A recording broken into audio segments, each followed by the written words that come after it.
आपल्यासोबत सुप्रिया सुळे आहेत. ताई, काय सांगताल, राज ठाकरेंना आता त्याच्या शिवसेना तिकिटावर निवडणूक लढावी लागणार आहे?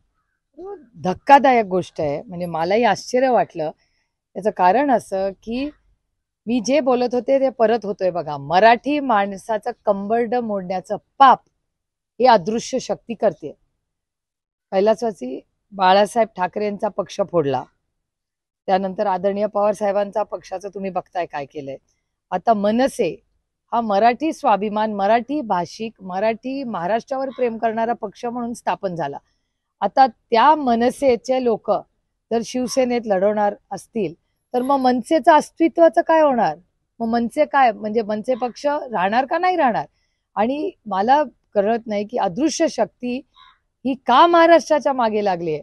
माझा नेहमी असा समज होता की राज ठाकरे हे स्वाभिमानी नेते आहेत, त्यांच्याकडून का काढून घेतला जातोय? राज ठाकरेंना त्यांच्याच चिन्हावर दिलं पाहिजे का? त्यांचा पक्ष संपवायचं पाप अदृश्य शक्ती करते.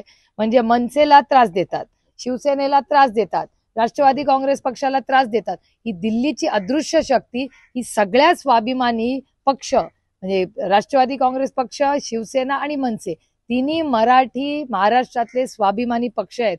त्यांच्या विरोधात कट कारस्थान आहे.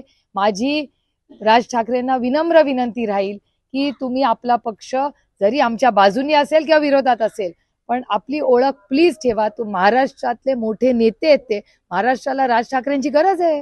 प्रादेशिक पक्ष आहेत ते संपवायचं काम करतात. तसंच दिसतंय. मी तर किती महिने म्हणते तुम्हाला की भारतातले सगळे जे पक्ष आहेत, जे स्वाभिमानी पक्ष आहेत, त्याच्या विरोधात अदृश्य शक्ती त्यांना संपवण्याचं पाप करते. नक्कीच या ठिकाणी जे मोठे पक्ष आहेत, बीजेपी आहेत, ते छोटे पक्ष संपवण्याचं काम ही बीजेपी करत असल्याचं वक्तव्य सुप्रिया सुळे यांनी केलेलं आहे. निलेश करमरे, झी मीडिया, भोर.